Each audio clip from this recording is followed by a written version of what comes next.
Chapter 2. Object of writing the work: incapacity and boldness in the undertaking. Hot discussion, conferring significant and prophetic title of Hemadpant, necessity of a guru. In the last chapter, the author mentioned in the original Marathi book that he would state the reason that led him to undertake the work and the persons qualified to read the same and such other points.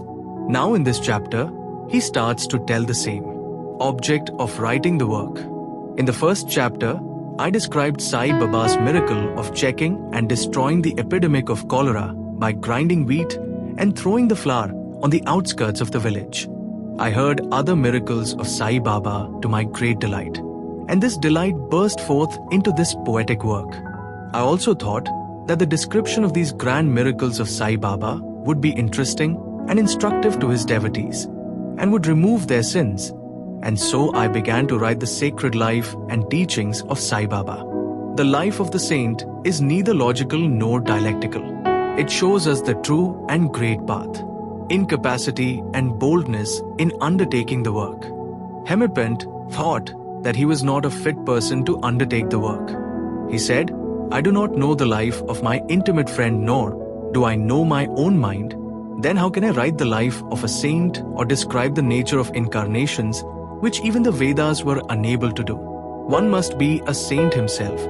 Before he could know other saints, then how can I describe their glory? To write the life of a saint is the most difficult, though one may as well measure the depth of the water of the seven seas or enclose the sky with cloth trappings. I knew that this was the most venturous undertaking, which might expose me to ridicule. I, therefore, invoked Sai Baba's grace. The premier poet saint of Maharashtra, Shri Gyaneshwar Maharaj, has stated that the Lord loves those who write the lives of saints. And the saints also have a peculiar method of their own of getting the service which the devotees long for successfully accomplished. The saints inspire the work. The devotee becomes only an indirect cause or instrument to achieve the end. For instance, in 1700 Chaka year, the poet Mahipti aspired to write the lives of saints. Saints inspired him and got the work done. So also in 1800 Chaka year, Das Ganu's service was accepted. The former wrote 4 works: Bhakta Vijaya, Santa Vijaya, Bhakta Leelamrit and Santa Kathmarit, while the latter wrote to Bhakta Leelamrit and Santa Kathmarit, in which the lives of modern saints were described. In chapters 31,32,33 of Bhakta Leelamrit and in chapter 57 of Santa Kathmarit, the sweet life and teachings of Sai Baba are very well depicted. These have been separately published in Sai Leela magazine, numbers 11 and 12, volume 17. The readers are advised to read these chapters. So also Sai Baba's wonderful leelas are described in a small decent book named Shri Sainath Bhajanamala by Mrs. Savitribai Raghunath Tendulkar of Bandra. Das Ganu Maharaj also has composed various sweet poems on Sai Baba. A devotee named Amidas Bhavani Mehta has also published some stories of Shri Baba in Gujarati. Some numbers of Sainath Prabha, a magazine published by Dakshina Bhiksha Sanstha of Shirdi, are also published. Then the question of objection comes in that while so many works regarding Sai Baba are extant, why should this Satcharita be written? And where's its necessity? The answer is plain and simple. The life of Sai Baba is as wide and deep as the infinite ocean, and all can dive deep into the same and take out precious gems of knowledge and bhakti and distribute them to the aspiring public. The stories, parables, and teachings of Sai Baba are very wonderful. They will give peace and happiness to the people who are afflicted with sorrows and heavily loaded with miseries of this worldly existence, and also bestow knowledge and wisdom both in the worldly and in spiritual domains. If these teachings of Sai Baba, which are as interesting and instructive as the Vedic lore, are listened to and meditated upon, the devotees will get what they long for, viz. Union with Brahman, mastery in eightfold yoga, bliss of meditation, etc. So I thought that I should call these stories together. That would be my best upasana. This collection would be most delightful to those simple souls whose eyes were not blessed with Sai Baba's darshana.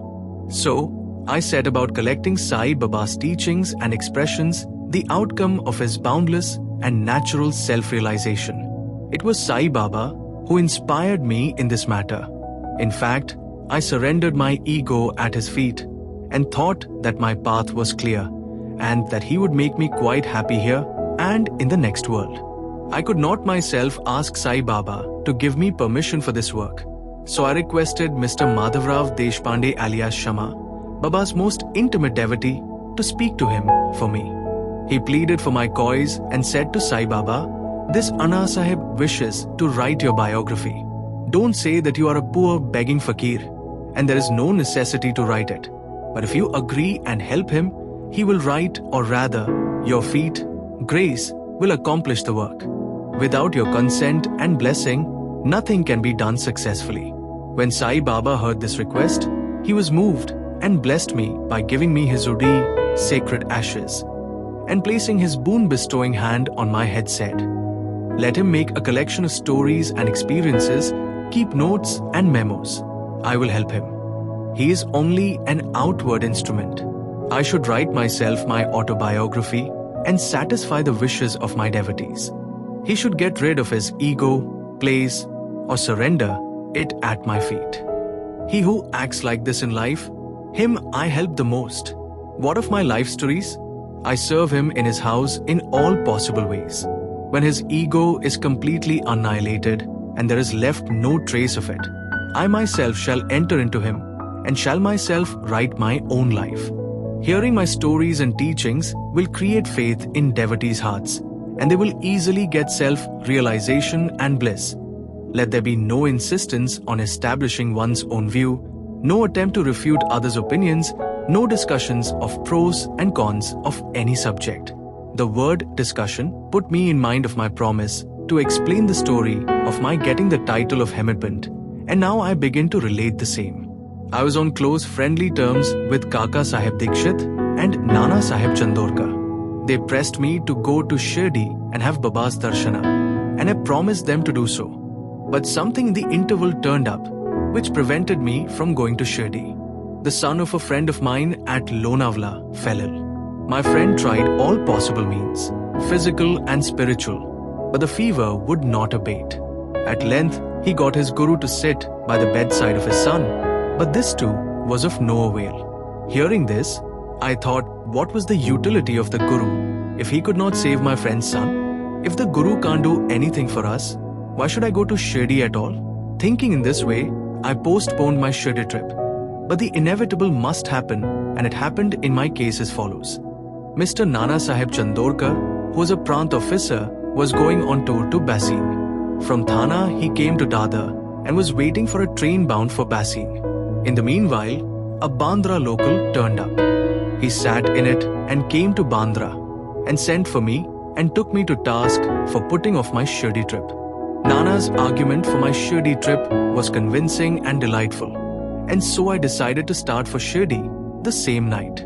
I packed up my luggage and started for Shirdi. I planned to go to Dadar and there to catch the train for Manmad, and so I booked myself for Dadar and sat in the train. While the train was to start, a Mohammedan came hastily to my compartment and, seeing all my paraphernalia, asked me where I was bound. I told him my plan. He then suggested that I should go straight to Boribanda and not get down at Dadar, for the Manmad mail did not get down at Dadar at all. If this little miracle or leela had not happened, I would not have reached Shirdi next day as settled, and many doubts would have assailed me. But that was not to be. As fortune favored me, I reached Shirdi the next day before 9 or 10 a.m. Mr. Bhausahib, Kaka, Dikshit was waiting for me there. This was in 1910 AD, when there was only one place, viz. Sathes Vada, for lodging pilgrim devotees. After alighting from the Tonga, I was anxious to have darshana, when the great devotee Tatya Sahib Nulkar returned from the masjid and said that Sai Baba was at the corner of the Vada, and that I should first get the preliminary darshana and then, after bath, see him at leisure. Hearing this, I ran and prostrated before Baba, and then my joy knew no bounds. I found more than what Nana Chandorkar had told me. All my senses were satisfied, and I forgot thirst and hunger. The moment I touched Sai Baba's feet, I began a new lease of life. I felt myself much obliged to those who spurred and helped me to get the darshana, and I considered them as my real relatives, and I cannot repay their debt. I only remember them and prostrate mentally before them. The peculiarity of Sai Baba's darshana, as I found it, is that by his darshana our thoughts are changed. The force of previous actions is abated and gradually non-attachment of dispassion towards worldly objects grows up. It is by the merit of actions in many past births that such darshana is got. And if only you see Sai Baba, really all the world becomes or assumes the form of Sai Baba. Hot discussion. On the first day of my arrival in Shirdi, there was a discussion between me and Bala Saheb Bhate regarding the necessity of a guru. I contended, why should we lose our freedom and submit to others? When we have to do our duty, why a guru is necessary? One must try his best and save himself. What can the guru do to a man who does nothing but sleeps indolently? Thus I pleaded free will, while Mr. Bhate took up the other side, viz. Destiny, and said, whatever is bound to happen must happen. Even great men have failed. Man proposes one way, but God disposes the other, contrary way. Brush aside your cleverness. Pride or egoism won't help you. This discussion, with all its pros and cons, went on for an hour or so, and as usual no decision was arrived at. We had to stop the discussion ultimately as we were exhausted. The net result of this was that I lost my peace of mind and found that unless there is strong body consciousness and egoism, there would be no discussion. In other words, it is egoism which breeds discussion. Then when we went to the masjid with others, Baba asked Kaka Sahib Dikshit the following. What was going on in the Sathis, Vada? What was the discussion about? And staring at me, Baba further added, what did this Hemadpant say? Hearing these words, I was much surprised.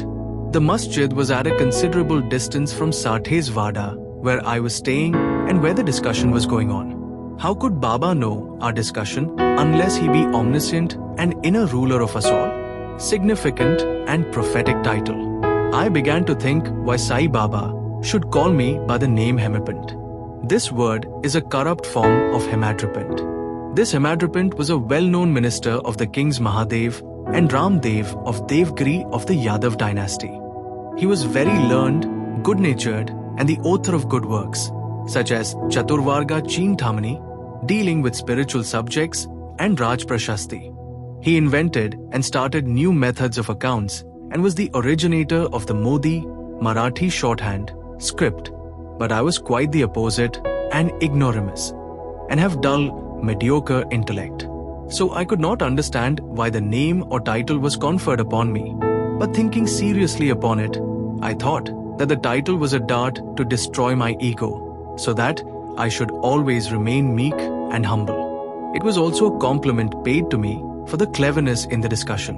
Looking to the future history, we think that Baba's word, calling Mr. Dabholkar by the name Hemadpant, was significant and prophetic, as we find that he looked after the management of Sai Sansthan very intelligently, kept nicely all the accounts, and was also the author of such a good work, Sai Satcharitra, which deals with such important and spiritual subjects as Janana, Bhakti and dispassion, self-surrender and self-realization. About the necessity of a guru. Hemadpant has left no note, no memo about what Baba said regarding this subject, but Kaka Sahib Dikshit has published his notes regarding this matter. Next day after Hemadpant's meeting with Sai Baba, Kaka Sahib went to Baba and asked whether he should leave Shirdi. Baba said, yes. Then someone asked Baba, where to go? Baba said, high up. Then the man said, how's the way? Baba said, there are many ways leading there. There is one way also from here, Shirdi. The way is difficult. There are tigers and wolves in the jungles on the way. I, Kaka Sahib, asked, but Baba, what if we take a guide with us? Baba answered, then there is no difficulty. The guide will take you straight to your destination, avoiding wolves, tigers and ditches etc. on the way. If there be no guide, there is the danger of your being lost in the jungles or falling into ditches. Mr. Dabholkar was present on this occasion, and he thought that this was the answer Baba gave to the question whether Guru was a necessity. Wide Sai Leela Volume 1, number 5, page 47. And he thereupon took the hint that no discussion of the problem whether man is free or bound is of any use in spiritual matters, but that on the contrary real Paramartha is possible only as the result of the teachings of the Guru, as is illustrated in this chapter of the original work in the instances of great avatars like Rama and Krishna, who had to submit themselves to their gurus, Vasishtha and Sandipani respectively, for getting self-realization, and that the only virtues necessary for such progress are faith and patience. Vide Sai Satcharitra, ch. 2, 191-92. Bo to Shri Sai, peace be to all.